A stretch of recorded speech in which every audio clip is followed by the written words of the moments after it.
Good morning. This is history for April 29th, Wednesday, year 2020. We're doing lesson 69 today, and the date of today's lesson is November 22nd, 1963. We're going to be talking about a sad story today, the assassination of President John F. Kennedy. We've got lots of pictures today. Thousands of books have been written on the assassination of John F. Kennedy, the 35th President of the United States of America. The tragedy is well documented, but authors, historians, eyewitnesses, and the media do not agree at all on the story surrounding the abrupt death of this president on November 22nd, 1963. John F. Kennedy's parents, Joseph P. or Joe Kennedy Sr., and Rose Fitzgerald Kennedy were descendants of Irish immigrants who came to the United States to escape the Irish potato famine. Being poor, Irish, and Roman Catholic, the first generation of Kennedys suffered discrimination in America. Through hard work, they overcame their obstacles and made a prestigious name for themselves. Hard work and prestige would accurately describe most of this Kennedy clan as they grew in size and power. John Kennedy's wife would say of the hard-driving Kennedys, they never relax, not even when they're relaxing. Joe and Rose Kennedy were an unlikely success.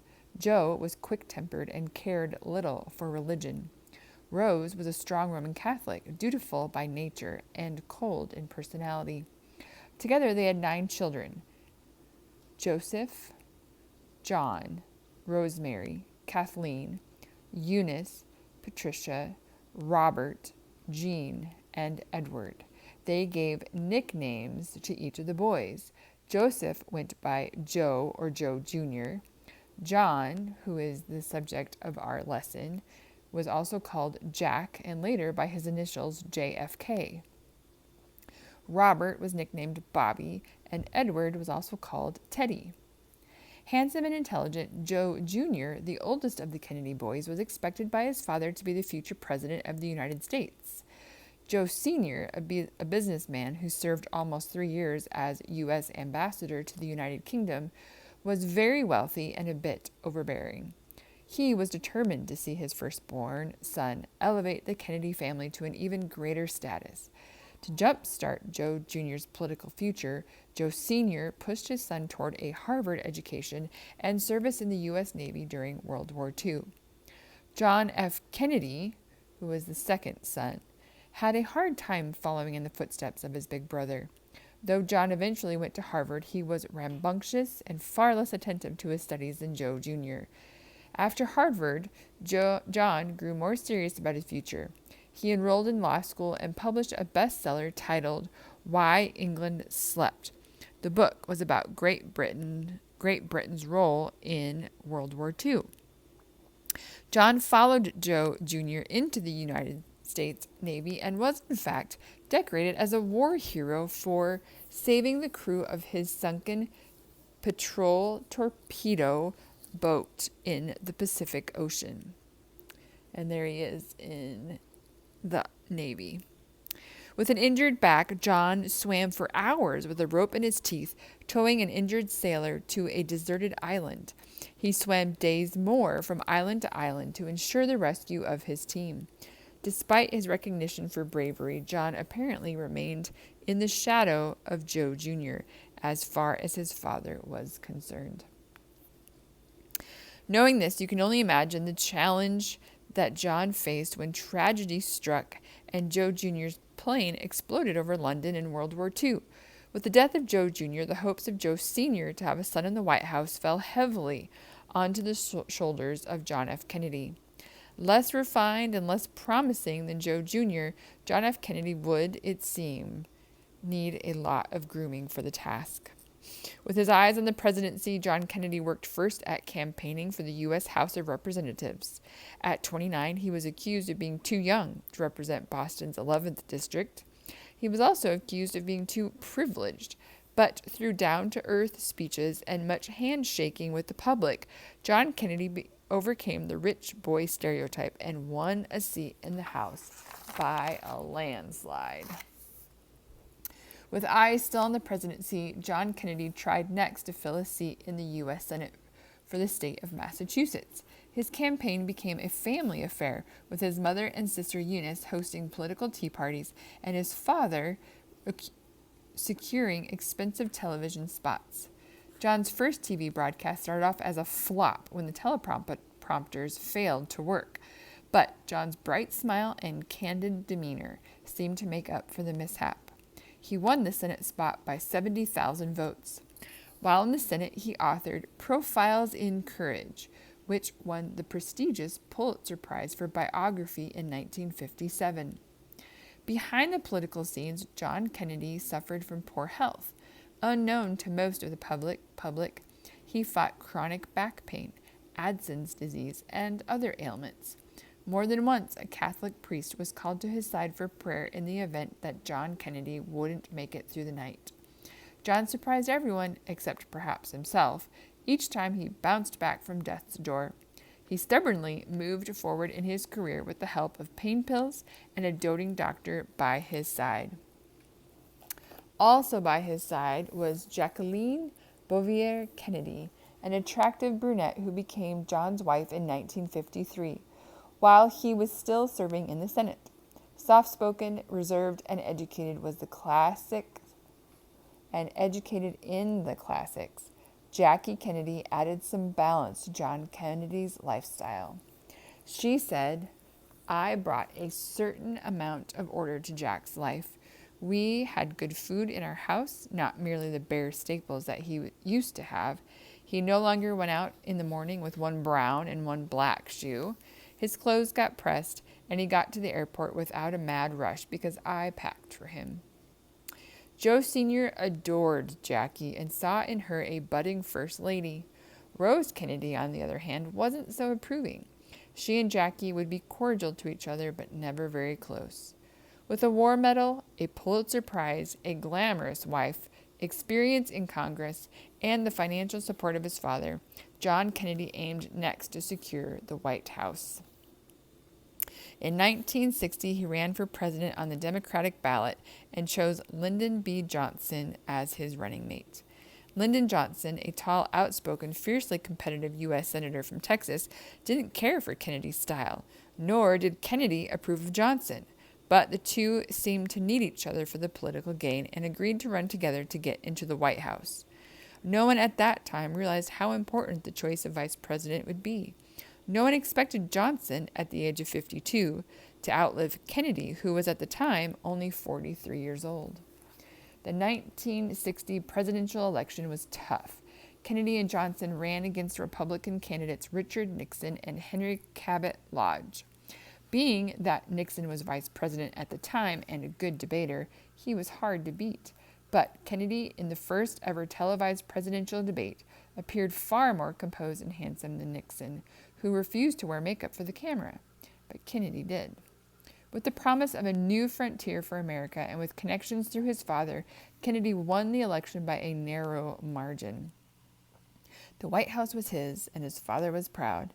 Kennedy was the youngest man ever elected to the executive office and the first Roman Catholic. In his inaugural address, Kennedy challenged Americans with the following words spoken in his famous Boston accent. "Ask not what your country can do for you. Ask what you can do for your country." Like most presidents, John F. Kennedy faced enormous challenges in the Oval Office. Two of the biggest we already covered, the Bay of Pigs invasion and the Cuban Missile Crisis.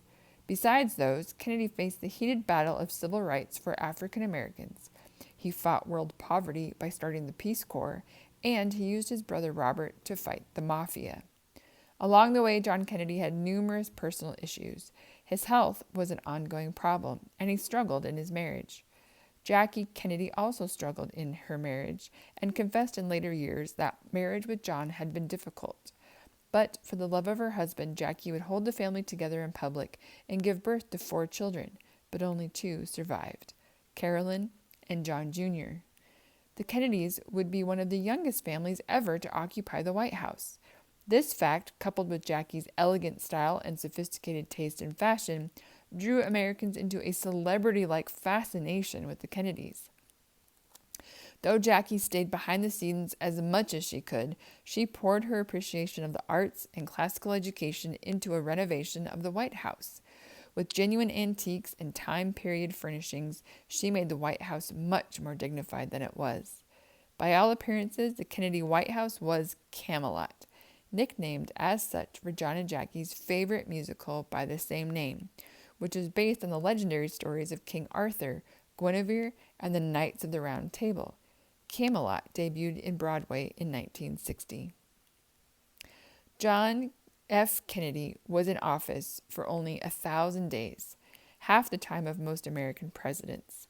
Unfortunately, JFK is far more famous for his sudden death than for his 2+ years in the White House. It was a warm and humid day in Texas on Friday, November 22nd, 1963, when John F. Kennedy rode in an open convertible through the streets of downtown Dallas. He was in Lyndon Johnson's home state to smooth over some existing tensions in the Democratic Party. His tour of Texas involved several cities. John Kennedy specifically asked Jackie to accompany him to Texas, knowing that the crowds would be friendlier to him if she was by his side. Jackie's fans adored her. The shy First Lady was hesitant to leave her children at home, but agreed to the trip to support her husband. She rode beside him in the motorcade. In the front sat Governor of Texas, John Connally, and his wife, Nellie. And here's a picture. At approximately 12:30 p.m., gunshots blasted through the hot, muggy air. Eyewitnesses believe that the shots came from the 6th floor of the Texas Book Depository. According to the Warren Commission, which was a group later selected to investigate John Kennedy's assassination, 3 shots were fired. The first shot missed the president. The second shot, and the most controversial, pierced Kennedy's upper back, exited his body, and kept moving to strike the shoulder, hand, and thigh of John Connally. The third shot hit Kennedy with a gruesome, fatal blow to his head. The House Select Committee on Assassinations reported in 1978 that they believed a 4th bullet was fired but missed its target. Jackie Kennedy, who sat on the left of her husband, was unharmed but severely shocked as she watched her husband slump to his death. According to Merriman Smith, an immediate eyewitness of the tragedy, the president was face down on the back seat. Mrs. Kennedy made a cradle of her arms around the president's head and bent over him as if she were whispering to him. In less than 24 hours, Jackie Kennedy stood by the side of Lyndon B. Johnson, as pictured here, aboard the Air Force One as he was sworn into office as new president. Stunned by grief and shock, Jackie wanted the world to know what had happened to her husband, and she refused to change out of her suit, which happened to have blood splatters on it. However, many of the photos taken at that time do not show these splatters. Connally, by the way, survived his wounds.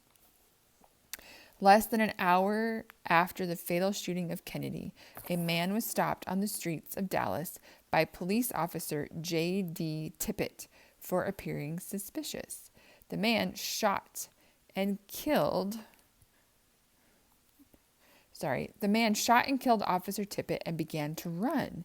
He slipped into a movie theater to hide from the police but was found. That man was Lee Harvey Oswald. He was initially arrested for the murder of the Dallas police officer and subsequently charged with assassinating the President of the United States.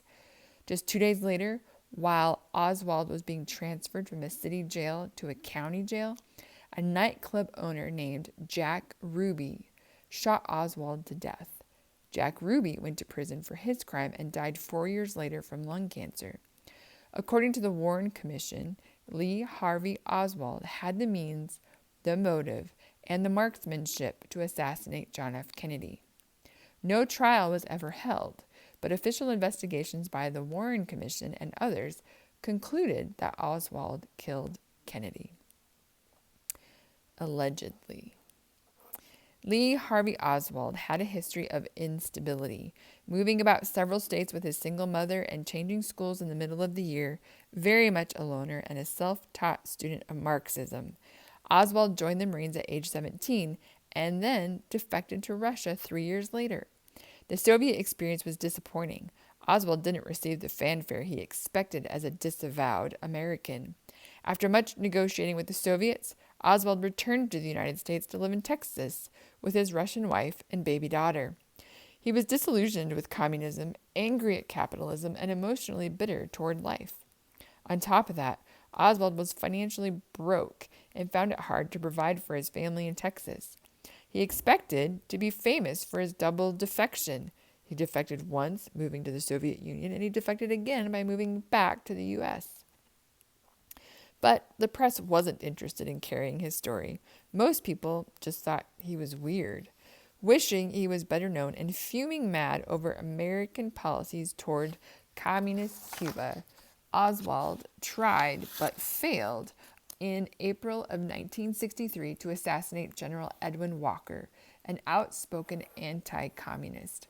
Oswald got away with the crime in part by using a rifle he purchased by mail under a fictitious name. In a way, Oswald lived in a world of fiction and delusion. He fabricated people and places on job resumes and stayed distant from everyone who knew him. Oswald left his wife for a time to find work in New Orleans.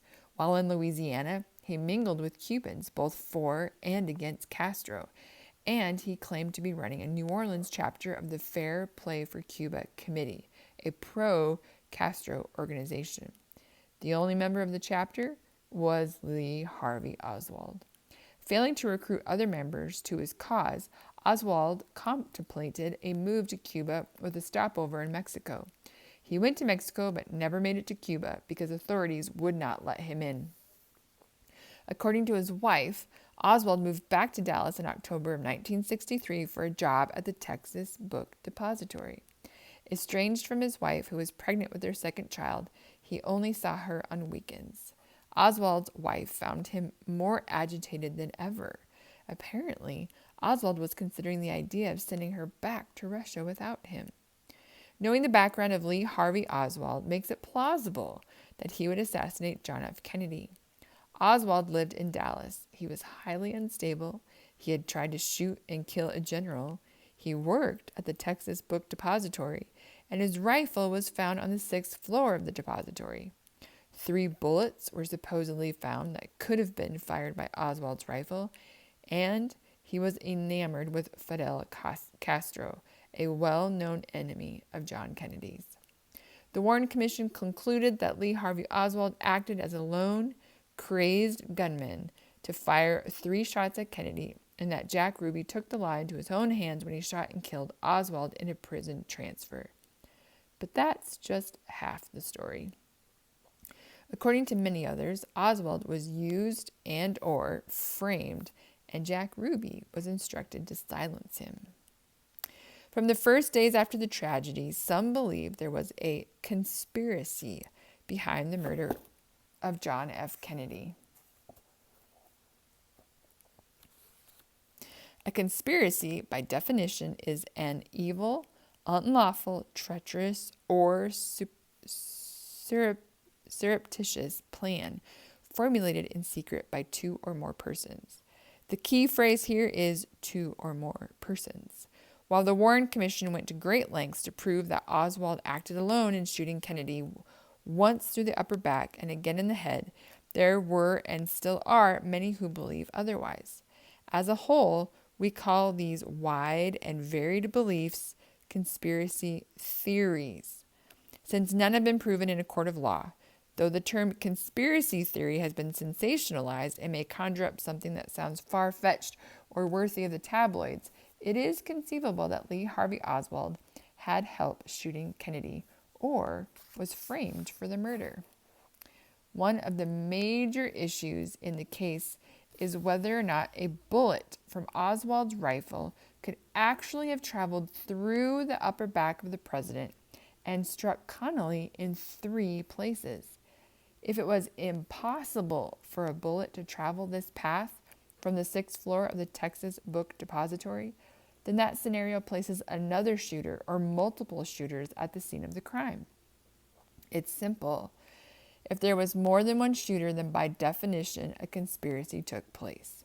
For this reason, forensic experts, gun experts, medical experts, weather experts, and numerous other experts have analyzed the magic bullet theory, as it has been called. For decades, they have analyzed it to prove or disprove that Lee Harvey Oswald was solely responsible for the death of Kennedy. At the center of the controversy is the Zapruder film, which is a short clip of Kennedy's assassination captured by Abraham Zapruder on a home movie camera. Though some claim that the grainy color footage proves the single gunman theory, rumors of missing frames and spliced frames have tainted the evidence over the years and fueled conspiracy theories with ideas of a cover-up. The murder case is riddled with other complications. Many assert that even if a single bullet could have traveled through one man into another, dozens of other issues have not been resolved. Those issues include the bizarre actions of Jack Ruby, who allegedly had mafia connections, the front side direction in which Kennedy's head appeared to be hit, as captured on film, and suspicious activity that came from a grassy knoll close to the location of the shooting. Conspiracy theorists are convinced that one or more snipers assisted Oswald with additional shots from the grassy knoll in question, or from some other location in front of the president. Some would claim Oswald didn't fire at all and was easily framed by the nature of his sordid past. Oswald said before Jack Ruby shot him that he was only a scapegoat in the crime and that he didn't shoot the police officer or Kennedy. But Oswald had such a history of lying that his own words could not ultimately be trusted to prove his own innocence. Due to the sensitive nature of Kennedy's assassination, a second official investigation took place under the House Select Committee in 1979, 16 years after the original crime. The committee's findings stated that Kennedy's death probably resulted from a conspiracy. The word probably is not very strong, but it opens the door to scenarios very different from the one first presented by the Warren Commission. It would appear that the more the years go by, the less the American public believes the lone gunman theory. Suspects in the plot to murder John Kennedy have been said to include Fidel Castro, who had an obvious grudge against Kennedy, the Mafia, which was threatened by investigations ordered by John and Robert Kennedy, Texas businessmen who wanted Johnson in office to protect their financial interests, Lyndon Johnson himself, who never got along with Kennedy, and the CIA, which no one can explain. An unofficial confessed shooter named James Files claimed as recently as 2003 that all of the above were involved in a multi-layered plot to eliminate Kennedy. Files, a former CIA agent and mafia hitman, stated that he fired the fatal shot to Kennedy's head from the grassy knoll a split second after another assassin wounded the president. James Files further claimed that Oswald didn't fire a single shot on November 22nd, but was supposed to be blamed for the assassination and killed. When Oswald survived, Files said that Jack Ruby was forced to shoot him. Holes still exist in this story. The case against James Files is as complicated as the case for Oswald. Discrepancies abound in the claims made by Files. Unfortunately, those who may know the truth, if there are any, to charges of a conspiracy to kill John F. Kennedy are likely dead today. Therefore, it is impossible to say if the status of the case will ever truly be closed. It is also doubtful whether either side of the debate will be satisfied with the evidence that exists. As for why Kennedy was murdered, James Files doesn't claim to have all the answers. Neither does anyone else. Speculation varies from one conspiracy theory to the next and boggles the minds of experts. As a troubling aftermath to this story, Robert Kennedy, John's younger brother, was assassinated in 1968 while campaigning for president.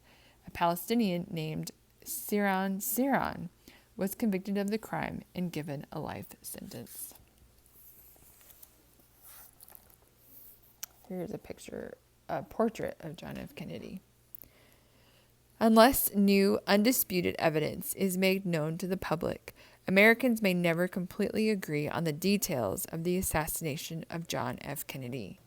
And so, the puzzling case of the assassination will likely remain a topic of consuming interest for many more years to come.